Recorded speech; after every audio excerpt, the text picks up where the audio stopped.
ભારત સરકારના મત્સ્યપાલન, પશુપાલન તથા ડેરી વિભાગના કેન્દ્રીય મંત્રી પરસોત્તમ રૂપાલાએ અમરેલી ખાતે પ્રેસ કોન્ફરન્સને સંબોધી હતી. રૂપાલાએ અમરેલી જિલ્લામાં યોજાનાર સાંસદ ખેલ સ્પર્ધા અને સાંસદ સાંસ્કૃતિક સ્પર્ધા વિશે વિગતો આપી હતી. કેન્દ્રીય મંત્રી પરસોત્તમ રૂપાલાએ જણાવ્યું હતું કે અમરેલી જિલ્લાના રમતવીરો માટે વિવિધ રમતોમાં અલગ અલગ વયજૂથ માટે તાલુકા કક્ષાની આ સ્પર્ધા પૂર્ણ થતાની સાથે જ અમરેલીમાં જિલ્લા કક્ષાએ સ્પર્ધા યોજાશે. વિવિધ સ્પર્ધાઓના જિલ્લા કક્ષાના વિજેતાઓને મંત્રી તથા મહાનુભાવોના હસ્તે સન્માનિત કરવામાં આવશે. પત્રકાર પરિષદમાં સાંસદ નારણભાઈ કાછડિયા, નાયબ મુખ્ય દંડક કૌશિકભાઈ વેકરિયા, ઇફકોના ચેરમેન અને પૂર્વ મંત્રી દિલીપભાઈ સંઘાણી, મહાનુભાવો અને વિવિધ ક્ષેત્રના અગ્રણીઓ સહિત ઉપસ્થિત રહ્યા હતા.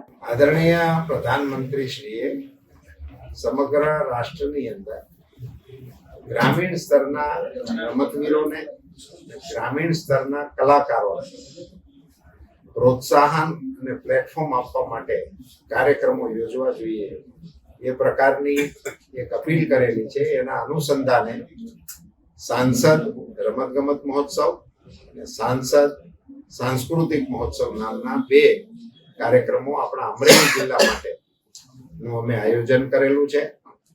જિલ્લાના અધિકારીઓ, અહીંની આપણી સ્થાનિક આગેવાનોની ટીમ, જેમાં અમારા લીલિયા કોલેજના પ્રિન્સિપાલ આદરણીય કાનપરિયા સાહેબ એને લીડ કરશે,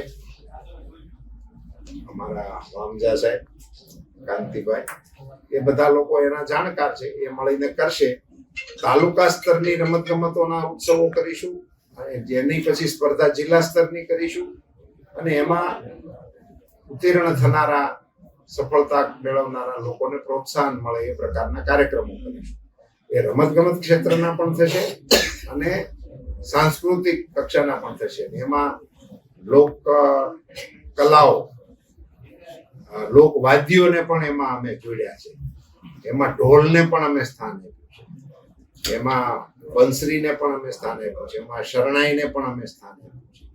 અને આપણી જૂની ગાયનની જે પદ્ધતિઓ હતી, ધોળ, લોકગીત, લગ્નગીત, મરશિયા, આ પ્રકારના જે આપણા સ્થાનિક આપણી પરંપરાના સાંસ્કૃતિક વાહકો હતા એને પણ પ્રોત્સાહન મળે એ પ્રકારના પ્રયાસો કરવાનું આયોજન કર્યું છે.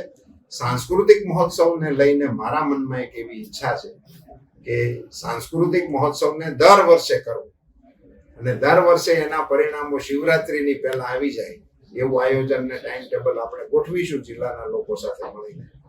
અને એમાં ઉત્તીર્ણ થનારા લોકોને શિવરાત્રીના ઈશ્વરીયના કાર્યક્રમમાં ઈશ્વરીય મહાદેવની સામે આપણે પ્રસ્તુત કરીશું એવી એક શુભ ભાવના સાથે આ કાર્યક્રમમાં